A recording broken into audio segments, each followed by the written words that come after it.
Please join me in welcoming a fearless advocate, a relentless organizer, and a leader who gets results, Gavin McGarrigle.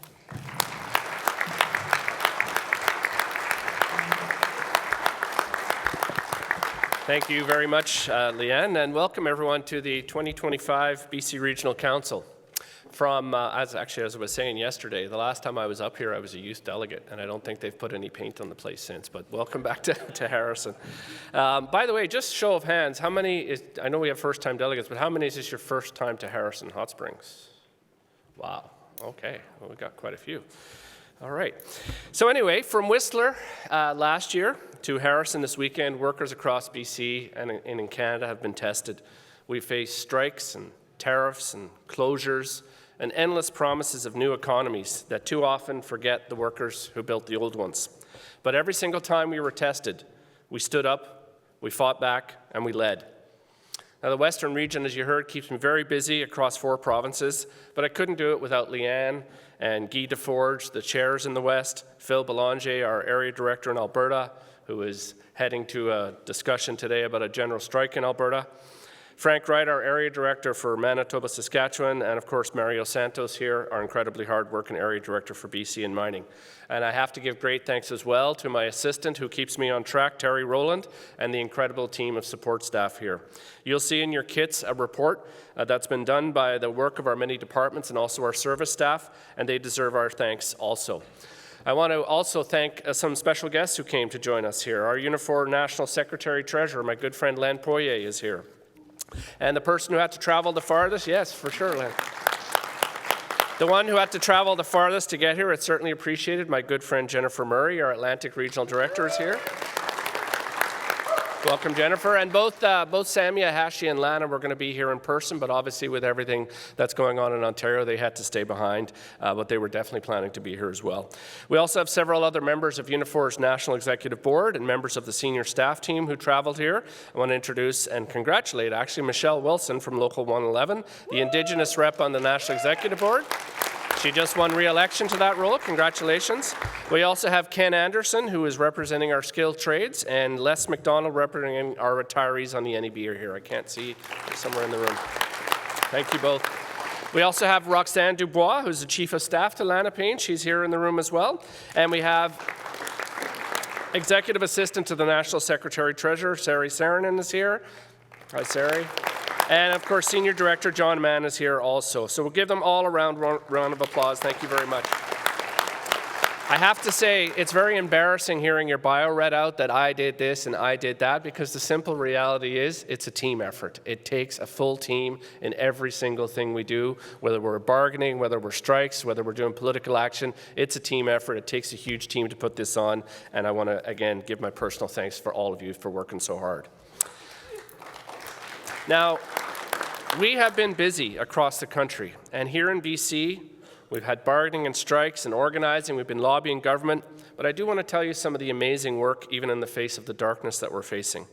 I want to start my report by talking about an epic labour dispute that we just finished, and we're awaiting final results for in this province.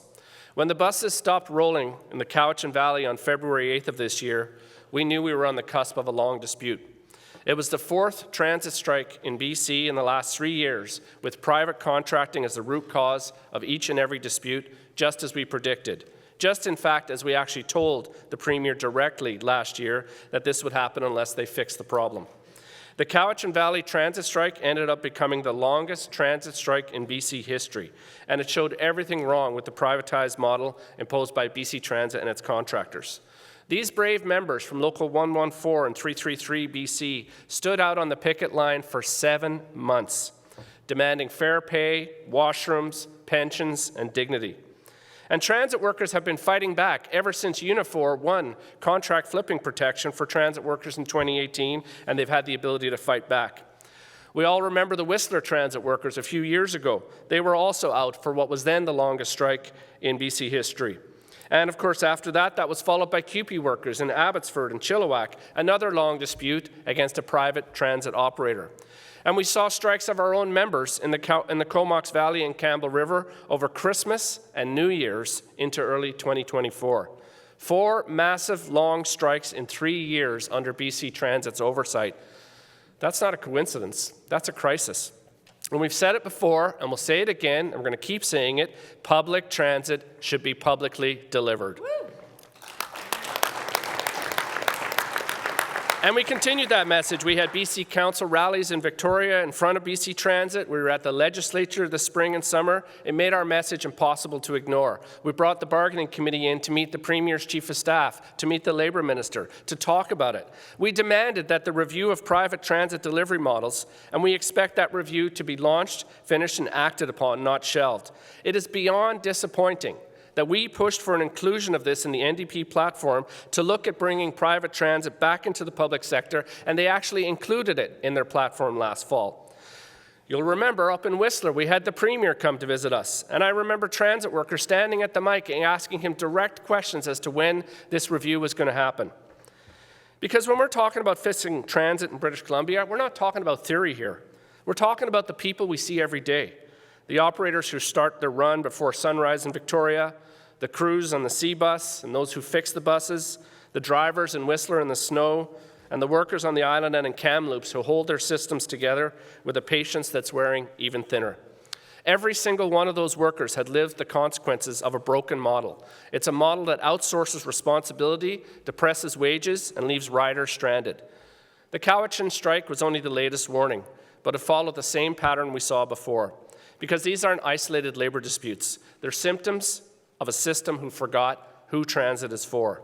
And here we are, almost a year later from that election, and not a single word of the NDP promised review has been launched, and we continue to see public money flow through private hands while workers shoulder all the risk. So we're saying it today. It's time to deliver on that promise. We can't build a cleaner, more connected province on a foundation of private contractors and revolving door employers. You're going to hear this week from a Connecting BC report that Mark Lee from the Canadian Centre for Policy Alternatives has authored. You'll hear more about it, not just analyzing the problem. It gives us a roadmap for what public, affordable, climate-smart transit can look like when we build it together. And so we've been proud supporters of the Canadian Centre for Policy Alternatives for many years because we believe in evidence-based policy rooted in fairness and solidarity. So you'll hear more from Mark on that, and we want to thank everyone at CCPA for the incredible work that they do. And we need to honour that work by acting on it. We know that we're facing more transit fights. We're going to ramp up in Victoria. Unifor Local 333 BC is already at the bargaining table. And the contract this spring is going to expire for our 5,000 members at Unifor Local 111 and 2200. And I can tell you, and I don't think I'm going to be contradicted, the members are angry at their treatment and lack of respect, and rightfully so. So let's push this government to keep its word, to freeze new privatization, to reinvest in operations, to change the thinking at TransLink, and to make BC Transit truly public again. Because when we fight for public transit, we're fighting for public values, accessibility, equity, and the right of every worker and every rider to move through the province with dignity. So our message is to all governments, NDP or otherwise, that want to earn and keep worker support, live up to your promises. Because people are hurting now. We need them to take action now. This kind of inaction or delayed action is what workers are actually frustrated about. We see parties that campaign on treating workers fairly. We get the campaign commitments, but then when the rubber hits the road, or doesn't in these cases, workers are the ones who bear the brunt of broken systems, and so do the most vulnerable who rely on the system the most. We've seen the federal government do the same kind of doublespeak. They brought in anti-scab legislation and said they support workers, and then they continue to pull the rug out from workers by using Section 107 of the Canada Labour Code to delete the federal right to strike with the stroke of a pen, and also the way they intervened so brutally recently in the Canada Post dispute right in the middle of bargaining. And of course, we've seen the Conservatives try to pretend that they stand up for working people, but yet you don't see them on any picket lines across the country, do you? And in a time of rising costs and insecurity, we often get excuses or delays instead of real action. And I bet you right now that the thousands of BCGU and PEA members who are on strike for, I think it's over 8 weeks right now, they're feeling pretty disillusioned too. And we wish them and the postal workers all the best in their ongoing disputes. We all expect better, and we all deserve better. But we never give up trying to make the world better. We recently submitted our response to the 2024 Labour Relations Code Review Panel, and our message was clear. BC's labour laws are falling behind the reality of today's workplaces. You know, the government received that report last August, and they didn't even release it until May of this year. Let me say that again. They got a report on things to improve the Labour Code in August, went to an election that we all stood with them for in October, November, and they didn't even release it till May of this year. Shame. That is shameful. It divided, the report was terrible, it divided along union employer lines, and it was full of timid changes and worn out tropes about some kind of non-existent balance while workers are falling behind. Once again, this report said that the stronger labour laws would somehow harm the economy, when every single credible study, including those from the Centre for Future Work and the Canadian Centre for Policy Alternatives, shows the opposite. Fair labour laws strengthen the economy and reduce inequality. And we reminded the minister that this government took a courageous step in 2022 by ignoring their Labour Code panel and restoring card check certification. That was a change that led to a record growth in unionization in British Columbia, more than 17,000 newly organized workers in just 2 years. But card check alone is not enough. Yeah, that is something to celebrate, actually, for sure.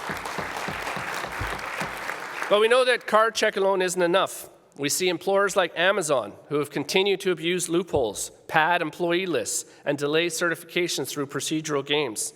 And that's why Unifor is demanding mandatory early disclosure of employee lists once we can show 20% support is shown. It's a practical measure that would deter employer interference and speed up organizing drives. Our submission to the Labour Code panel also focused on the need for broad-based sectoral bargaining, modern tools that reflect the changing nature of work. The single employer by location model was built for an era of large factories and stable workforces. It doesn't work for gig workers, app-based drivers, retail chains, or the growing network of subcontracted and franchise employers, stopping those workers from exercising their charter rights to organize. If we don't get sectoral certification, thousands of precarious and racialized workers will remain locked out of their constitutional right to organize and to collectively bargain. We urge the minister in our report to establish an industrial inquiry commission to design a model for sectoral certification and bargaining, a recommendation that would finally give them a true right to organize. We also called for a significant increase in funding and staffing for the BC Labour Board, which has been operating at 40% less funding since the early 2000s. Shame. Because delays and backlogs only serve employers who exploit that time to weaken our organizing campaigns and to discourage newly certified units to decertify, as we're seeing right now at Amazon. It's time for BC's labour laws to catch up with modern workplaces. Workers deserve a labour code that empowers them, not one that protects corporate evasion. We can't build the next generation of sustainable jobs if our legal foundation keeps workers stuck in yesterday's system. So we've been urging the government to move quickly, adopt some reforms, launch an inquiry into sectoral bargaining, and bring BC's labour laws into the 21st century. We've also been doing various consultations with the BC government dealing with gig workers, leaves, and more. The BC government recently introduced Bill 11 to eliminate the requirement for employer-mandated medical notes for short-term health-related absences, because we know that workers should not face undue barriers when taking legitimate sick leave. The government announcement actually says, when you're sick, the last thing you should have to do is go to your doctor in order to get a piece of paper saying that you're sick. Because we know that requiring sick notes for brief illnesses places unnecessary burdens on both workers and the healthcare system, and that family doctors had to write thousands of notes each year, more for proof rather than care.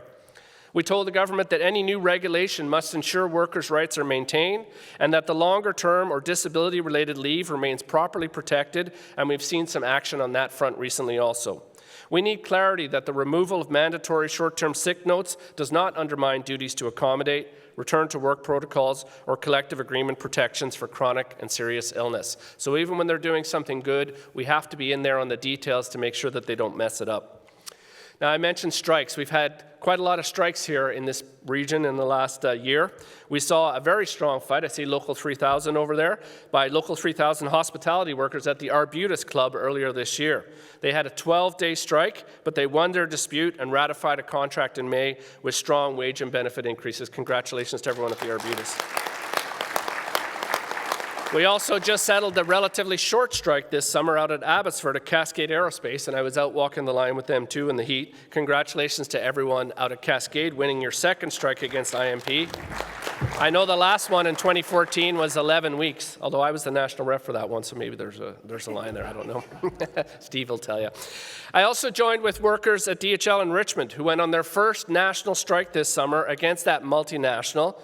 DHL arrogantly provoked the lockout, then they used scabs, then they begged the federal labour minister to exempt them from the new anti-scab law to solve a dispute that they started. For once, and by the way, it was one of the only times that the federal government recently did not use Section 107. The minister didn't buy it, and of course the workers didn't back down. Congratulations on everyone at DHL. It was the first national DHL strike, and it was the first dispute resolved with the federal anti-scab legislation that we all fought for. So we've just settled the longest transit strike. I've already told you about that, but we still have an ongoing long dispute at the Sheraton Guildford Hotel in Surrey. I think we're at 120 days now, is it, Adrian? Roughly around there? 111 days. And they've been on strike since July the 5th. You know, we've been doing a really good job in hospitality. I told you last year about all the gains that we've been making in all the hotels. But here we have this cheap employer still trying to underpay workers with proposals that will put them near the minimum wage by the end of the contract. And they've struck here before. They struck in 2018 because they know their worth and they're not going to back down.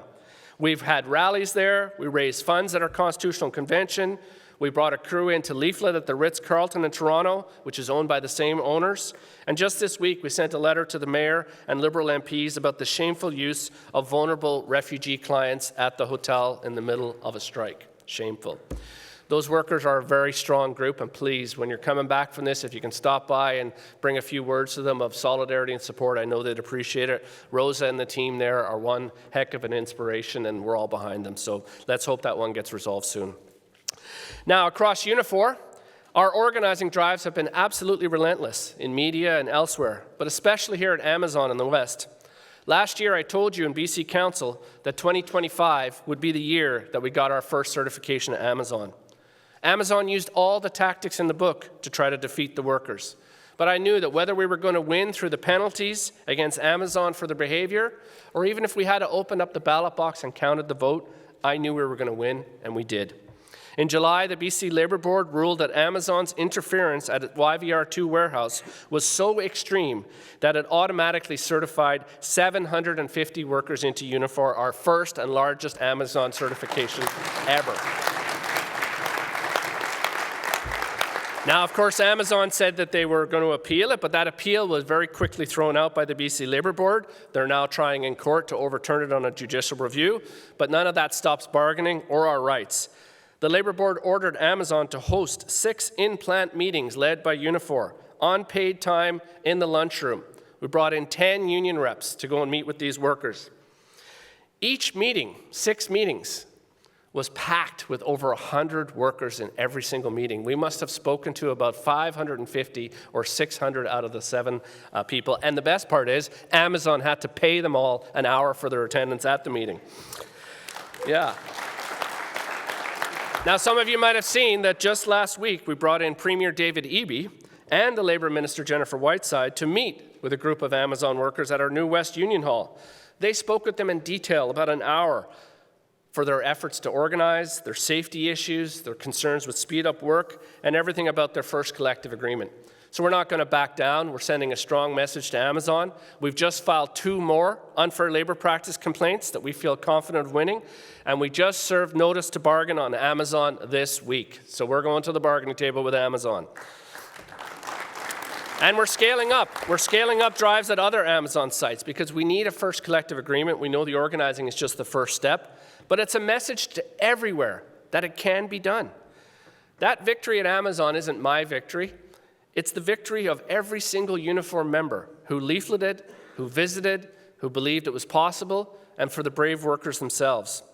And we've also seen at the same time, Walmart drivers in British Columbia have joined our ranks. Walmart drivers in Calgary have joined our ranks, and we're still in bargaining for the first Walmart warehouse in Ontario. All 3 are in first contract negotiations. We are proving that no workplace is beyond the reach of solidarity, and no employer is untouchable.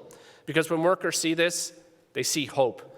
And what do we know about hope? It's contagious. So congratulations to everyone in Amazon. Congratulations to the organizing department. You'll hear more from Justin later this week, and I think we're actually going to have some brave Amazon workers joining us up here tomorrow as well. So let's give them a warm welcome when we see them here. Now, we've also been busy in Unifor calling on Canadians to stand up and defend reproductive rights. The hard-won freedoms of women and people who can become pregnant, they're never guaranteed. They've been eroded over generations, even in countries that consider themselves champions of equality. The overturning of Roe v. Wade in the United States in 2022 was a stark reminder of how fragile those rights remain. Here in Canada, we can't take access to abortion and reproductive health care for granted. Abortion is a medically necessary service, it saves lives, and decisions about reproductive health must never be dictated by ideology or ignorance, but by the principle of bodily autonomy and respect for human rights. And that's why the Unifor Women's Department launched the Reproductive Justice Now campaign to demand that the federal government enforce the Canada Health Act so that every province and territory provides equitable access to fully funded, publicly funded reproductive care. So you'll see a recommendation. We're urging all local unions, regional councils, and members to support the campaign, to amplify the voices of our women's committees, and to press governments at every level to strengthen access and funding. Because reproductive rights are human rights, and together we must ensure they're protected, expanded, and never rolled back. And we've also been pushing the BC government to adopt real pay equity legislation, not just pay transparency legislation to tell us what we already know, that women are systemically underpaid compared to men. We've demanded stronger protections and accountability for survivors of gender-based and intimate partner violence. We've written to premiers across the West and demanded action, and we're starting to see some movement here now in British Columbia. And we're also financially supporting and working with the YWCA on the Gender-Based Violence Epidemic Coalition here in British Columbia, and I know there's a lot more work that they're planning to do over the next few months. So let's keep working on those campaigns, because there's not a moment to lose, and there's always people that want to roll back rights for women, for everyone, and to make sure that they don't have the justice and dignity that they deserve. Now, while these larger battles raged, our bargaining tables were absolutely alive with progress. For instance, our local 2002 members at SAMSIC recently ratified their first collective agreement this summer. Congratulations to everyone in 2002. We also had our members in Kitimat in Local 2301 face a very difficult employer, a very tough situation, but they managed to get an agreement done and ratified this summer as well. They got good gains and wages, retiree benefits, and health and safety language, and I can tell you, Rio Tinto was one tough employer, so congratulations to everyone in 2301 as well. You know, these aren't just numbers. They're food on tables, they're gas in tanks, they're hope in households. But I just mentioned Rio Tinto. Safety at work is one of our top priorities, and we've seen employers like Rio Tinto continue to violate the law. Recently, they were also fined more than $700,000 after 2 workers were injured on their site. But that's not the end of it. They have a long history of receiving fines from the workers' compensation, amounting to over $600,000 on 3 separate occasions in the last 5 years. We've raised Rio Tinto in our recent meetings with WorkSafe BC Board of Directors, and we told them how our members have been exposed to toxic substances at levels 8,000 times above the legal limit. We're collaborating with the Health and Safety Department and the WorkSafe to investigate whether there is a cluster of related health issues, and we continue to point out that penalties that might phase a normal-sized employer, they're not sufficient to deal with a multinational giant with a terrible track record. And Cliff was just telling us they just had a fire up there in the last few days as well. Thankfully, no serious, permanent, long-lasting damage, but it was stuff that the workers were already warning about and that the employer continued to ignore. And the safety record in the overall mining sector isn't great, and it has to get better. I know there's a resolution in your kits that I fully support on mining safety, because our local 3018 members who work for Gibraltar continue to face an employer reluctant to accommodate workers' needs and prioritize safety, even after we've seen 2 fatalities up there in the last few years. The safety conditions at the mine have worsened significantly, and this is made worse by Mines Act inspectors who appear more focused on assisting the employer in meeting compliance standards rather than actively enforcing safety regulations. Many people don't realize that in the mining sector they have their own health and safety law that's separate from WorkSafe BC. So thank you, 3018, for bringing that forward. I want to hear some good debate on that later on. We've been busy engaging with WorkSafe BC. We've made submissions in many areas. You'll hear that from Rob and the committee. We were there again in September. We demanded transparency around exposures, prevention measures for occupational diseases, and real plans for heat, smoke, and wildfire protection. Because our members deserve enforcement, not just counting inspections, enforcement that saves lives. But this year also brought something very special for us, make us proud here in the British Columbia region. We had a moment of recognition for a safety leader among us. Please join me in congratulating Rob Giroux, Chair of our BC Council Health and Safety Committee. He was the recipient of the 2025 Bud Jimmerfield Award at our Constitutional Convention. Congratulations, Rob.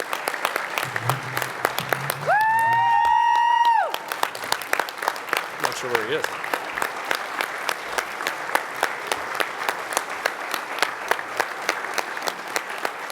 Now, that award honors the spirit of workers who never back down from making workplaces safer, and Rob embodies that every day. He's going to tell you right after my report everything that they've been doing. But remember, when we look out for everyone, we remind everyone that every single worker's life has value. Now, forestry is another area where we're facing terrible headwinds. As you know, the impact of the United States attack on the Canadian economy is increasing, and Donald Trump's trade war is escalating. The forestry industry in Canada has been under attack and strain for many years, as we know all too well in BC, and the recent round of increased tariffs have pushed many in the industry to the breaking point. We've been continually pushing all levels of government to do more to support forestry workers in their communities. We've held a forestry summit with a position paper outlining the problems and providing some solutions. We've pushed for the inclusion of specific forestry commitments during last year's provincial election. We've seen ministers and staff tour our facilities, and we have continued speaking out loudly and are planning further ways to highlight the issues with the Unifor Forestry Council. We've been advising on the review of BC timber sales, and the government has accepted all of the recommendations. I've been serving on the BC Softwood Lumber Advisory Council, formed this February under Forestry Minister Ravi Parmar. This brings together the various forestry industry and union voices to talk about this crisis. 2 weeks ago, Lana Payne and I met with Premier David Eby and Forestry Minister Ravi Parmar to point out the devastating effects of these increased tariffs and the need for all levels of government, including the federal government, to do more. Last week, I appeared at a press conference with leaders from Unifor Local 456, the steelworkers, Premier David Eby, the Forestry Minister, leaders of the Council of Forest Industry, and leaders of the BC First Nations Forestry Council. We signed on to a joint statement from the industry speaking with one voice about the scale of the crisis and the urgency of the need for relief. In short, the entire British Columbia forestry industry was represented at that press conference, calling for urgent action now. Minister Parmar also sent a letter to the Federal Minister of Energy and Natural Resources, Tim Hodgson, about the existing federal relief, the $1.2 billion that they had announced, and the need to get the money out the door quickly as possible. And I understand from talking to the minister the very next day after our press conference, they started to release funds. We've offered our assistance to the various government ministries that are looking for relief, and we've continued to stress the need for worker involvement and to keep the focus on keeping as many facilities operating as possible. We don't want to be talking about transitioning people out, we want to keep things moving. The Forestry Minister and the Premier in our discussions have both noted the importance of the pulp and paper sector and the difficulties associated with long and uncertain curtailments in that sector specifically. Because as you can imagine, the truck loggers, the contractors, everybody wants a piece of government money, and we've been pushing them to say you have to maintain those key facilities that keep the industry going. We expect further developments in the coming weeks and months. It's not going to be good. We're doing everything we can at every level to stress the importance of these trade issues, including but not limited just to British Columbia. We have problems in Alberta. We have problems in Quebec. We have problems on the East Coast. It is a nightmare everywhere. But there have been some good developments. I want to congratulate everyone in Local 10B in Kamloops. They were chosen to set the pattern for the Western Forestry pattern. They were successful in getting that done, and I believe so was Local 456. They're continuing to do that. Congratulations to everyone in 10B on getting that deal done and setting that pattern. And I was just up a few weeks ago with our bargaining team in Canfor and Prince George earlier this fall, and it's very, very hard to achieve that pattern that they got in 10B, but I know the entire industry is going to keep working on it, trying to get it done. And we're concerned about every single corporate move right now. As we know, the Burnaby refinery, it's essential for the region's fuel supply, and it provides good union jobs for decades. I traveled to Burnaby this spring to meet with Local 601 President Russ Day, and we met with executives from Sunoco, and they proposed a purchase. And of course, we were concerned about the refinery and risks to energy security.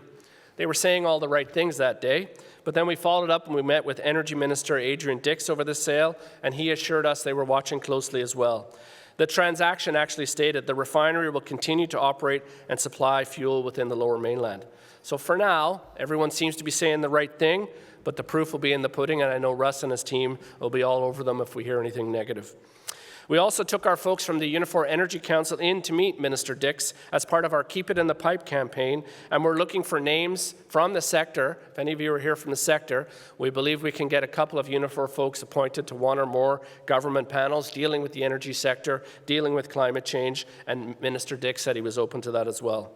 We've also been trying recently to defend the Prince George refinery after facing threats from Tidewater of closure if they didn't get the exact changes that they needed. So of course we wrote to the minister, and I spoke to him personally to urge him to continue to work on creative ideas. We need to keep that refinery in the north, and he was heading into detailed meetings with the company, and hopefully something good will come out of that as well. Now, we just finished Labor Day this year. It was terrific to see everybody. And the Unifor B.C. Regional Council, we hosted it again. I think we had over 1,500, about 1,500 members and their families come through. We helped them go to the P&E. And the best thing about it for me is not so much the families that come through, it's the 30 or 40 volunteers who show up each and every year, 8 o'clock in the morning, to help all those people get to the P&E. So thank you to all of the volunteers. I know many of you are in the room. And I was just over in Victoria last week speaking at our Unifor's Media Council about journalists from Glacier Media who turned the March 2025 closures into a worker-owned Tri-Cities News co-op. I think Brian's going to be presenting on that a little bit later. But essentially what happened is Glacier Media shut down all the community papers in Burnaby, New Westminster, and the Tri-Cities. But the journalists in Local 2000 didn't walk away. They built something new. With Unifor and the Union Cooperative Initiative, they launched a worker-owned news co-op to keep local voices alive. I stood with Local 2000 at their press conference and fundraising launch this summer, and Unifor helped with an initial donation of $5,000. Their story embodies what happens when journalists and communities take their future into their own hands, because when the corporate media disappears, workers need their own megaphone. And we've also been working on trying to deal with recycling fees. Recycling fees under extended producer responsibility schemes shift costs from consumers to producers. Of course, we generally support that, except when governments wrongly classify newspapers as packaging. Newspapers are the product, not the package. Ontario has fixed this in 2022. BC has not. We've written to the province on this, and I've raised it with the Premier's office and the Labour Minister. But Brian, we're going to keep pressing until the EB government does something on this, because we need to protect local journalism with everything we have. I also joined with many Unifor members and our Unifor LGBTQA+ committee at the Vancouver Pride Parade this year. Thank you to everyone for the hard work at that event and making other events across the province and the West a success. And it's really sad to see that these events are losing funding due to the loss of corporate sponsorship in the face of Trump's attacks on equity and decency. I forget what the number is, but they are down tens of thousands of dollars. But we keep showing up, we keep marching for justice and dignity, and we're not fair weather friends. We're here for the long haul to make sure we support everyone who can be who they need to be. Thank you. I could go on forever. I don't have time to mention all of the events, but we did host an amazing Black History Month. We host a lot of community events at the hall. Thank you to everyone who was involved in that. We usually pack the hall when we have these events. And I want to also thank everyone who did so much in the last critical federal election this April, especially the Political Action Committee and also Rob Sangarra. Where's Rob? Give Rob a round of applause. He did an amazing job. Also the MMPA department, Josh Coles, Aaron Harrison. We had dozens of worker organizers on the ground. I think we were one of the most organized forces on the ground. But I would say, however, Rob and crew, get ready and stay ready, because with this minority government, anything is possible. And Carney's first budget is coming up, and he's got to pass that, or else we're into another election. Well, who knows what's in this budget, but they better start taking serious steps to protect Canadian jobs if they want support from any quarter. Because whatever happens here, election or no election, our mission is the same: defend working people. fight for economic and social justice, and for good, decent jobs with good pensions and benefits. And we have a lot of bargaining, chasing those goals coming up next year. As I mentioned, we're going to have the transit workers going to the table all across the province. Local 2002 is going to be going into bargaining with Air Canada. The Aeroplan Group is folding in. They're getting ready for bargaining. That's in February. And then Local 531 at WestJet, 1,700 plus, they're also going to be going into bargaining as well. And those are just some of the bargaining we're going to face in the next year. So here we are facing this year of turmoil and threats to force us to become the 51st state. It reminds us of why Canada needs a real industrial strategy for all of our sectors.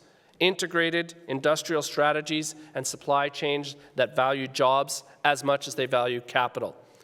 I've been serving this year on a BC Trade and Economic Security Task Force formed by Premier Eby to bring together leaders from business, labour and First Nations to help bring together Team BC to deal with the crisis.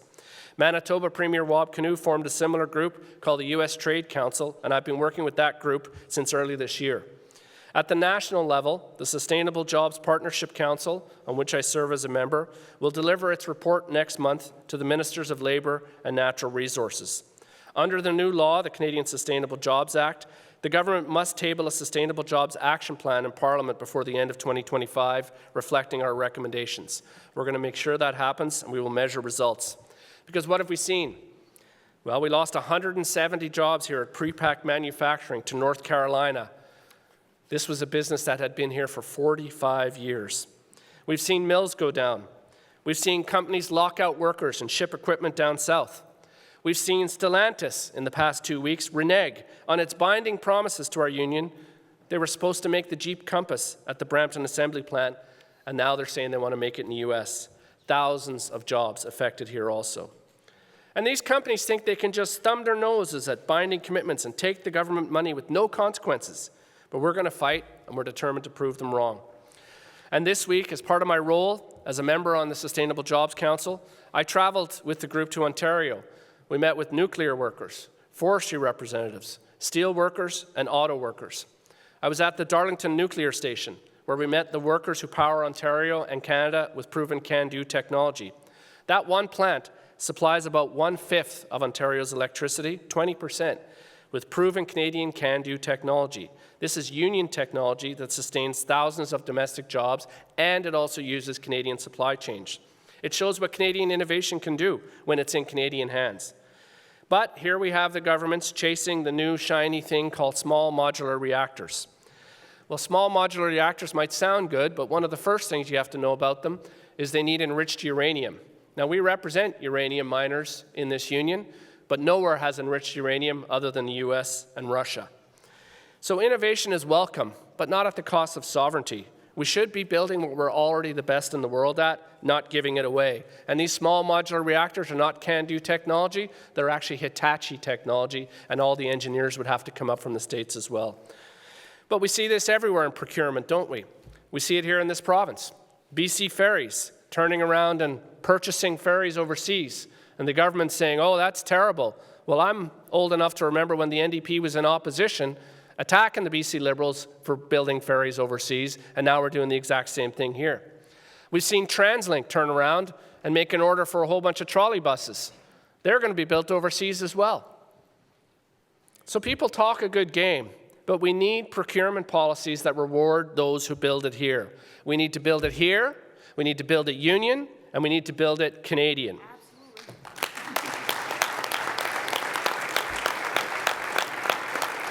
I want to start to wrap up, but those engagement sessions I was on this week, we had also scheduled a visit, and we were on our way down to Ingersoll, Ontario, which is the home of GM's Kami assembly plant. We were bringing the Sustainable Jobs Partnership Council there to talk about sustainable jobs and EVs. This was supposed to be the symbol of the future, union-built, electric, green. Instead, GM announced about 30 minutes before we got there that it would halt the production of the Bright Drop delivery vehicle, throwing the livelihood of thousands of workers into limbo. The shock to Local 88, Local 636, and Local 27 was absolutely immediate, right as we arrived to consult on jobs of the future, just as the news hit the airwaves. The local chairperson, Mike Van Bokel, and the Local 88 president, Brent Tree, had to rush to the plant, obviously, to console the members. You know, and this is something that we all got to think about, because change happens like that. I was texting with both of them the night before about the meeting. You know what we were texting about? The triple homer in the Jays game, and how the room was going to be set up the next day. And they were looking forward to hopefully starting some production back in November of 2025. Instead, the very next day they wake up, 1,200 direct jobs at risk, no product confirmed for a plant that has already been on hiatus. You know, we canceled our formal engagement, but people started to pour into the hall anyway. You might have seen him on the news. We met Mayor of Ingersoll, Brian Petrie. There were reps there from the United Way and community leaders who all said the same thing. When an auto plant stops, an entire town and region trembles, because every single auto job sustains 7 other jobs. You know, the mayor told us that Cami and the members who live there, the loss of that would take out 12% of the entire community's tax base, that one plant going down. And we also know that Cami and the auto workers donated over $500,000 every year to the United Way. And the folks running the Action Centre told us that many of these same donors now need the services that the United Way provides. So we paused our consultation, but it was very clear. We were listening to their pain, because the future of work means nothing if workers aren't secure in it. So that's what all these headlines mean. Real people, real communities, real jobs being flushed down the drain to appease a tyrant determined to destroy our economy. Brothers, sisters, siblings, friends, we are in the fight of our lives from coast to coast to coast, and we need to stick together if we're going to make it out stronger.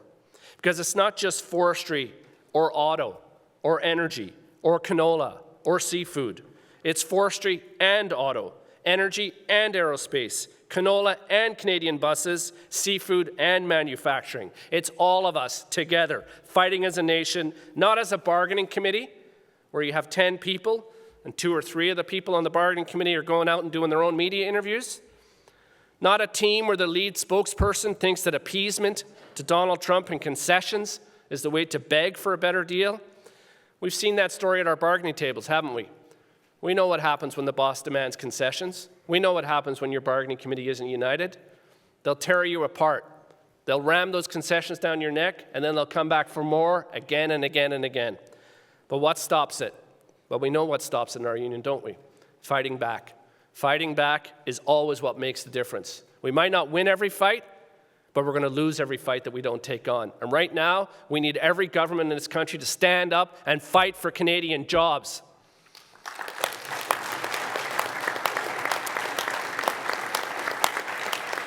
I do want to take a moment before I wrap up to thank everyone who attended our recent Unifor Constitutional Convention. We hosted that convention for the first time in the West, and it was a great success. We had some good spirited debates, a night at the Vancouver Aquarium, and a huge rally to protect Canadian jobs. And I also want to thank everyone for the honour of becoming elected for my 3rd term as Western Regional Director. It's the honour of my life to serve in this role, and I promise to continue to work my heart out on behalf of our members and our entire union from coast to coast to coast. We're also undergoing some changes in our national staffing in British Columbia. By the end of the year, Andrew McBride, Vince Lucas, and Jean Van Vliet will have retired, and I'd like to thank all 3 of them for their long years of service to the union and wish them all the best in their retirement.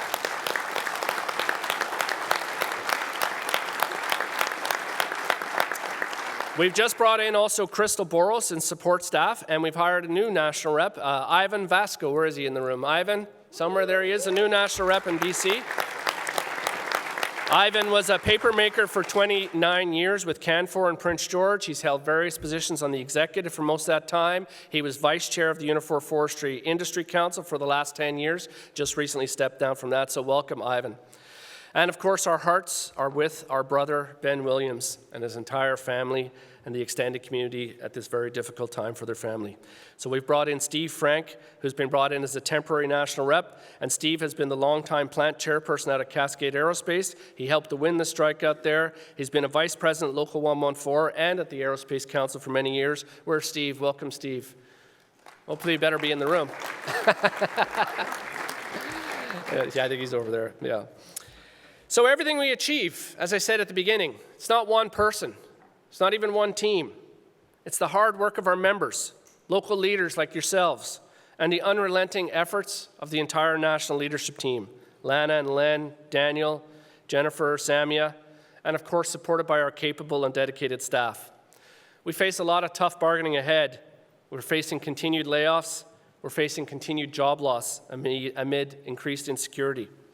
Because governments still flinch under corporate pressure. Right-wing forces are emboldened. We have the self-destructive BC Conservatives that came here within a whisker of power last fall. Danielle Smith is doing everything she can to provoke a general strike in Alberta. And Scott Moe still worships Trump. And meanwhile, progress on reconciliation, pay equity, and workers' rights remains fragile. But remember this, our victories are not accidents. They come from planning, solidarity, and courage. From shop stewards to local executives, every single one of you matters. So we know we cracked open the door to organizing the untouchables, Walmart and Amazon, but we're not going to stop there. The right wing may march, wars may rage, but Unifor's answer is always the same. We show up and we never give up. And I saw that at YVR this August when Unifor members stood with CUPE flight attendants. It happened all across Canada. We fled to the picket lines everywhere. So thank you, everyone, for your trust, your courage, your solidarity. We need to keep building together, from transit to Amazon, from forestry to media, from elections to power. We fought, we built, we led. We faced corporate retreat, foreign control, and political hesitation, and we answered with solidarity. We proved that this union is not simply a spectator in the economy. We are a participant, a partner, and when necessary, a force of correction. So let's carry that forward. Let's defend every job, organize every shop, defend every industry, and raise every standard. Our message to government and boardrooms are simple. Fighting back makes a difference, and remember, to protect Canadian jobs, we need to build it here, build it union, build it Canadian, and protect Canadian jobs. Thank you very much, everyone. Solidarity.